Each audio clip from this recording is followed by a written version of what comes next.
Isipin mo ito. Ikaw ay nasa harap ng iyong bahay, nakaupo sa lumang silyang kahoy na kasama mo na sa loob ng maraming taon. Ang hanging malamig ng umaga ay dumadampi sa iyong mukha. Ang mga kapitbahay ay nagsisimula ng magbukas ng kanilang mga pinto. At ikaw, tulad ng dati, ay naghahanda para sa isa pang araw. Pero may iba ngayong umaga. Hindi mo alam kung bakit, pero parang mas mabigat ang iyong katawan. Parang may kung anong pumipigil sa iyo na tumayo. Hindi naman masakit. Hindi naman sumasakit ang dibdib mo. Pero may kung anong kakaiba. Isang munting bulong ng iyong katawan na hindi mo lubos na maintindihan. At dahil hindi naman ito masakit, hindi mo ito pinapansin. Itinulak mo ito sa likod ng iyong isipan. Sabi mo sa sarili mo, pagod lang siguro ako. Tumanda na kasi. At doon ka nagkamali. Hindi dahil mali ang iyong nararamdaman. Kundi dahil minsan, ang pinakamahinang senyales ng karamdaman ay siyang pinakamalakas na babala. At ang puso mo, ang organong hindi tumitigil ng pagtibok mula nang ikaw ay ipanganak, ay maaaring humihingi na ng tulong. Ngunit ikaw, abala sa pag-aalaga sa iba, sa pag-isip sa mga anak, sa mga apo, sa mga responsibilidad, ay nakakalimutan mong alagaan ang pinakaimportanteng bahagi ng iyong katawan. Ang iyong puso. Alam mo ba na ayon sa World Health Organization, ang sakit sa puso ang nangunguna sa sanhi ng pagkamatay sa buong mundo. At dito sa ating bansang Pilipinas, araw-araw, may mga kababayan tayong nawawala dahil sa heart disease. Hindi dahil wala silang pera. Hindi dahil walang gamot. Kundi dahil hindi nila nakilala ang mga senyales. Dahil akala nila normal lang ang nararamdaman nila. Dahil akala nila parte na lang ito ng pagtanda. Pero hindi. Ang katawan mo ay may sariling wika. At kung matututo kang makinig, maaari mo itong iligtas. Maaari mong bigyan ng mas maraming taon ang iyong sarili. Mas maraming oras kasama ang iyong mga mahal sa buhay. Mas maraming pagkakataon na makita ang iyong mga apo na lumaki. Mas maraming umaga na mararamdaman ang hanging malamig habang nakaupo sa iyong silyang kahoy. Alam ko kung ano ang iniisip mo ngayon. Baka sinasabi mo sa sarili mo, ayoko nang mag-alala. Marami na akong iniisip. Dagdag pa ba ito? At naiintindihan kita. Buong buhay mo, ikaw ang nag-aalaga. Ikaw ang tumayo para sa pamilya. Ikaw ang nagtiis, nagtrabaho, nagsakripisyo. Ikaw ang nagpursige kahit mahirap. At ngayon, sa edad na ito, parang ang dami pa ring responsibilidad. Parang hindi pa rin ikaw ang unahin. Pero hayaan mong sabihin ko ito sa iyo ng buong respeto at pagmamahal. Hindi ka na bata. At hindi ito insulto. Ito ay katotohanan na kailangang tanggapin nating lahat. Ang katawan natin ay nagbabago. Ang puso natin, na buong buhay natin ginamit ng walang hinto, ay nagsisimula ng magpakita ng mga palatandaan. At ang mga palatandaang ito, kung hindi mo papansinin, ay maaaring maging seryoso. Hindi ko ito sinasabi para takutin ka. Sinasabi ko ito dahil mahal kita. Dahil ang channel na ito, ang Ginto sa Edad, ay para sa mga katulad mong nagbigay ng buong buhay para sa iba. At ngayon, panahon na para alagaan mo naman ang iyong sarili. Hindi ka nag-iisa sa pakiramdam na ito. Marami sa ating mga kababayan, lalaki man o babae, ay may mga nararamdaman na hindi nila sinasabi. May mga kirot na tinatago. May mga pangamba na ibinabaon. At hindi naman ito dahil ayaw nilang magpatingin. Kundi dahil hindi nila alam na ang nararamdaman nila ay senyales na. Kaya ngayon, dito sa video na ito, ituturo ko sa iyo ang 7 senyales na maaaring nagpapakita na humihina na ang iyong puso. 7 babala na madalas nating hindi napapansin. 7 mensahe mula sa ating katawan na kailangan nating maintindihan. At sa bawat senyales, magkukwento ako ng mga totoong sitwasyon. Hindi upang takutin ka, kundi upang bigyan ka ng kaalaman. Dahil ang kaalaman ay kapangyarihan. At ang kapangyarihang ito ay maaaring magligtas ng buhay. Ng buhay mo. Kaya manatili ka hanggang dulo. Pakinggan mo ang bawat salita. At baka sa isa sa mga kwentong ito, makita mo ang iyong sarili. At doon magsisimula ang iyong pagbabago. Sa video na ito, ituturo ko sa iyo kung paano makilala ang 7 mahalagang senyales na ang iyong puso ay humihingi na ng tulong.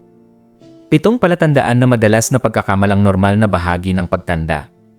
7 babala na kung maintindihan mo, ay maaaring magbigay sa iyo ng pagkakataong kumilos bago pa mahuli ang lahat. Hindi ko hihilingin sa iyo na maging doktor. Hindi ko sasabihin na huwag ka nang magpatingin sa ospital. Ang gusto ko lang ay maging mulat ka. Maging aware ka sa iyong sariling katawan. Dahil walang ibang makakaramdam ng katawan mo kundi ikaw. At kung ikaw ay marunong makinig, makakarinig ka. Simulan na natin. Senyales numero 1, pagod ka kahit sa simpleng gawain. Kilala mo ba si Mang Teban? 62 taong gulang siya. Buong buhay niya, nagtatrabaho siya bilang karpintero. Malakas ang katawan. Matibay ang mga kamay. At kahit mahirap ang buhay, hindi siya nagreklamo. Pero isang araw, napansin ng kanyang asawa na si Aling Nena na may nagbago kay Mang Teban. Dati, kayang-kaya niyang mag-angat ng kahoy. Kayang-kaya niyang maglinis ng bakuran. Pero ngayon, pagkatapos lang maglakad mula sa kwarto papuntang kusina, humihingal na siya. Pagkatapos lang maghugas ng pinggan, kailangan na niyang umupo. Tumanda na kasi ako, sabi ni Mang Teban. At naniniwala siya dito. Kaya hindi siya nagpatingin. 1 buwan ang lumipas. 2 buwan. 3 buwan. Hanggang isang gabi, habang natutulog, bigla siyang nagising. Hindi siya makahinga. Parang may mabigat na nakadagan sa kanyang dibdib. Dinala siya ng kanyang mga anak sa emergency room. At doon nalaman nila ang katotohanan. Ang puso ni Mang Teban ay humihina na. Heart failure ang tawag dito. At ang mga simpleng pagod na nararamdaman niya sa mga nakaraang buwan ay senyales na pala. Babala na hindi niya pinakinggan. Nakaligtas si Mang Teban. Pero maraming buwan siyang kailangang magpahinga. Maraming gamot ang kailangang inumin. At ngayon, sinasabi niya sa lahat ng nakakausap niya. Kung nakinig lang sana ako sa katawan ko noong una. Kaya ngayon, tanong ko sa'yo. Napapansin mo ba na mas mabilis ka nang mapagod kaysa dati? Mga gawaing dati ay madali lang sa'yo, ngayon ay parang mabigat na. Hindi ito dapat baliwalain. Ang simpleng pagod na paulit-ulit ay maaaring mensahe ng iyong puso. Ang katawan mo ay nagsasalita. Matuto kang makinig bago pa ito sumigaw. Senyales numero 10, pamamaga ng mga paa, bukong-bukong o binti.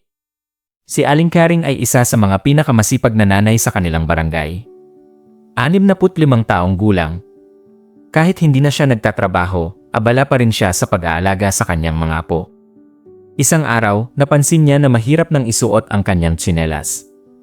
Parang mas malaki ang kanyang paa kaysa dati. Baka namamanas lang ako, sabi niya sa sarili. Kinabukasan, mas malaki pa. At nang tignan niya ang kanyang bukong-bukong, namumula at namamaga ito. Pero dahil hindi naman siya nasasaktan, hindi niya ito pinansin. Akala niya normal lang ito. Baka dahil nakatayo siya ng matagal. Baka dahil mainit ang panahon. Pero hindi. Ang totoo, ang pamamaga ng mga paa at bukong-bukong ay isa sa mga pinakakaraniwang senyales ng congestive heart failure. Kapag humihina ang puso, hindi na nito kayang ipump ng maayos ang dugo pabalik mula sa mga paa patungo sa puso. Kaya naiipon ang tubig. Kaya namamaga. At kung hindi ito alagaan, maaari itong lumala. Si Aling Karing ay nagpatingin lamang nang hindi na siya halos makakilos dahil sa bigat ng kanyang mga binti. At nalaman niya na ang kanyang puso ay may problema na. Kung mas maaga lang sana. Kaya ngayon, tingnan mo ang iyong mga paa. Tingnan mo ang iyong mga bukong-bukong. May pamamaga ba? Kapag pinindot mo, may naiiwang bakas ba na mabagal mawala? Huwag mong sabihin normal lang ito. Maaaring ito ay sigaw ng iyong puso. Ang pamamaga ng katawan ay hindi simpleng pagod. Ito ay posibleng hudyat na kailangan mo ng kumilos. Senyales numero 3, hirap sa paghinga lalo na kapag nakahiga. Si Mang Celso ay dating driver ng jeepney. 68 taong gulang na siya. Matagal na siyang nagretiro pero malakas pa rin ang katawan. O akala niya. Isang gabi, habang nakahiga siya sa kama, bigla siyang nagising. Hindi siya makahinga ng maayos. Parang may kung anong pumipiga sa kanyang dibdib. Tumayo siya. At doon lang siya nakahinga ng mas maayos. Kinabukasan, sinubukan niyang mahiga ulit. Pareho ang nangyari. Mas mahirap huminga kapag nakahiga. Mas madali kapag nakaupo o nakatayo. Hindi niya ito naintindihan. Kaya hindi niya sinabi sa kahit kanino. Akala niya baka dahil sa unan. Baka dahil sa posisyon niya sa pagtulog. Pero hindi. Ang kondisyong ito ay tinatawag na orthopnea. At ito ay isa sa mga klasikong senyales ng heart failure. Kapag humihina ang puso, ang tubig ay naiipon sa baga. At kapag nakahiga ka, mas mahirap para sa katawan mong i-drain ang tubig na ito. Kaya nararamdaman mong siksik ang iyong dibdib. Kaya hindi ka makahinga. Si Mang Celso ay nagpatingin lamang ng isang gabi, hindi na siya talaga makahinga. Halos mawalan siya ng malay. Dinala siya ng kanyang anak sa ospital. At doon nalaman nila na ang kanyang puso ay malapit ng sumuko. Nakaligtas siya. Pero muntik na. Kaya kung ikaw, kapag nakahiga ka, ay nahihirapan huminga, huwag mo itong baliwalain. Hindi ito normal.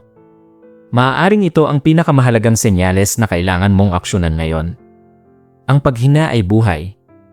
Kapag nahihirapan ka ng huminga, ang buhay mo ay humihingi ng pansin. Senyales numero 4, madalas na pagkabog o irregular na tibok ng puso. Si Aling Minda ay isang retired na guro. 61 taong gulang. Kilala siya sa kanyang kabaitan at katahimikan. Hindi siya mahilig magreklamo. Pero isang hapon, habang nagluluto siya ng hapunan, biglang kumabog ang kanyang dibdib. Hindi katulad ng normal na tibok. Parang may kumakabog na malakas. Parang may tumalon sa loob ng kanyang dibdib. Tumigil siya. Humawak sa mesa. At hinintay niyang mawala ang pakiramdam. Pagkalipas ng ilang segundo, nawala nga. Kaya hindi na niya ito inisip. Pero kinabukasan, nangyari ulit. At sa sumunod na araw. At sa sumunod pa. Hindi ito masakit. Pero nakakabahala. Parang hindi kontrolado ang kanyang puso. Ang kondisyong ito ay maaaring tinatawag na palpitations o arrhythmia. At bagaman may mga uri nito na hindi naman mapanganib, may mga uri rin na maaaring senyales ng mas malubhang problema sa puso. Lalo na kung kasama nito ang pagkahilo, hirap sa paghina o panghihina. Si Aling Minda ay nagpatingin sa doktor. At nalaman niya na mayroon siyang atrial fibrillation. Isang kondisyon kung saan ang itaas na bahagi ng puso ay hindi tumitibok ng maayos. Kung hindi ito na-diagnose at nagamot, maaari itong magdulot ng stroke. O mas malubha pa. Mabuti na lang na paaga ang pagkakatuklas. At ngayon, kontrolado na ang kanyang kondisyon. Kaya kung ikaw ay nakakaranas ng madalas na pagkabog ng dibdib, huwag itong baliwalain. Huwag mong sabihin na kaba lang iyan. Huwag mong sabihin na normal lang iyan. Ang puso mo ay may ritmo. Kapag nagbago ang ritmo na yon, may dahilan. Hanapin mo. Senyales numero 5, panghihina, pagkahilo o biglang pagkawala ng balanse. Si Mang Orly ay dating security guard. 64 na taong gulang. Malakas ang pangangatawan. Hindi siya mahilig magpalambing. Pero isang umaga, habang naglalakad siya papunta sa banyo, bigla siyang nahilo. Parang umikot ang buong mundo. Kumapit siya sa pader. At naghintay hanggang mawala ang pakiramdam. Baka nagutom lang ako, sabi niya sa sarili. Kumain siya. Pero kinabukasan, nangyari ulit. At hindi lang pagkahilo. Parang nanghihina ang buong katawan niya. Parang walang lakas ang mga tuhod. Parang gusto niyang mahiga kahit kakagising lang niya. Hindi niya ito sinabi sa asawa niya. Hindi niya ito sinabi sa mga anak niya. Dahil ayaw niyang maging pabigat. Ayaw niyang mag-alala sila. Pero isang hapon, habang naglalakad siya sa may hagdan, nawalan siya ng balanse. Nadapa siya. Nabali ang kanyang braso. At sa ospital, nalaman nila na ang pagkahilo at panghihina niya ay senyales ng mahinang puso. Ang puso niya ay hindi na nagpapadaloy ng sapat na dugo sa utak. Kaya siya nahihilo. Kaya siya nanghihina. At dahil hindi niya ito sinabi, lumala ang kondisyon. Marami sa atin ang katulad ni Mang Orly. Tinatago ang karamdaman. Ayaw magpakita ng kahinaan. Pero ang pagtatago ng sakit ay hindi lakas. Ang tunay na lakas ay ang pag-amin na kailangan mo ng tulong. Kaya kung ikaw ay madalas na nahihilo, nanghihina o nawawala ng balanse, huwag mong itago. Sabihin mo sa iyong pamilya. Magpatingin ka sa doktor. Dahil ang isang simpleng pagkahilo ay maaaring senyales ng isang mas malaking problema. Ang pagtatago ng sakit ay hindi katapangan. Ang katapangan ay ang pag-amin na kailangan mo ng tulong. Senyales numero 6, madalas na pag-ubo na hindi nawawala. Si Aling Tessie ay mahilig sa halaman. 67 taong gulang. Araw-araw, nasa hardin siya. Nagdidilig. Nagtatanggal ng damo. Nakikipag-usap sa kanyang mga bulaklak. Pero ilang buwan na siyang may ubo. Hindi naman siya sipon. Hindi naman siya nilalagnat. Pero ang ubo ay hindi nawawala. Lalo na sa gabi. Lalo na kapag nakahiga siya. Baka allergy lang sa alikabok, sabi niya. Uminom siya ng gamot sa ubo. Pero hindi nakatulong. Subukan niya ang isa pa. Wala pa ring epekto. Ang hindi niya alam, ang madalas na pag-ubo, lalo na ang tuyo at paulit-ulit na ubo, ay maaaring senyales ng heart failure. Kapag humihina ang puso, ang tubig ay naiipon sa baga. At ang katawan ay sinusubukang tanggalin ito sa pamamagitan ng pag-ubo. Kaya kahit walang sipon, kahit walang lagnat, may ubo ka pa rin. Si Aling Tessie ay nagpatingin lamang ng isang gabi, may lumabas na kulay rosas na plema sa kanyang ubo. Doon siya natakot. At doon niya nalaman na ang kanyang puso ay may problema na. Nakaligtas siya. Pero ang baga niya ay naapektuhan na. At ngayon, kailangan niyang mag-ingat sa bawat paghinga. Kaya kung ikaw ay may ubo na ilang linggo o buwan nang hindi nawawala, huwag mong baliwalain. Lalo na kung mas lumala ito sa gabi. Lalo na kung kasama nito ang hirap sa paghinga. Hindi lahat ng ubo ay simpleng sipon. Minsan, ang ubo ay sigaw ng puso. Senyales numero 7, madalas na paggising sa gabi para umihi. Si Mang Ruben ay isang retired na boy. 70 taong gulang. Masaya na siya sa kanyang buhay. Kasama ang kanyang asawa. Malapit sa kanyang mga anak at apo. Pero may isang bagay na nakakabahala sa kanya. Halos gabi-gabi, 2 hanggang 3 beses siyang nagigising para umihi. Dati, 1 beses lang. O minsan, hindi na siya nagigising. Pero ngayon, parang hindi na mapigilan. Baka dahil sa edad ko na, sabi niya. At naniniwala siya dito. Kaya hindi siya nagpatingin. Pero ang totoo, ang madalas na pag-ihi sa gabi, na tinatawag na nocturia, ay maaaring senyales ng heart failure. Kapag nakahiga ka sa gabi, ang tubig na naipon sa iyong mga binti at paa sa buong araw ay bumabalik sa iyong sirkulasyon. At kapag humihina ang puso, hindi nito kayang iproseso ng maayos ang tubig na ito. Kaya ipinapadala ito sa kidney. Kaya madalas kang umihi. Hindi ito simpleng bladder problem. Maaaring ito ay senyales na ang iyong puso ay nahihirapan na. Si Mang Ruben ay nagpatingin sa doktor. At nalaman niya na mayroon siyang mild heart failure. Mabuti na lang na paagang natuklasan. At ngayon, sa tulong ng tamang gamot at lifestyle changes, kontrolado na ang kanyang kondisyon. Kaya kung ikaw, gabi-gabi, ay madalas na nagigising para umihi, huwag mong sabihin na normal lang iyan. Maaaring ito ang huling senyales na kailangan mong marinig.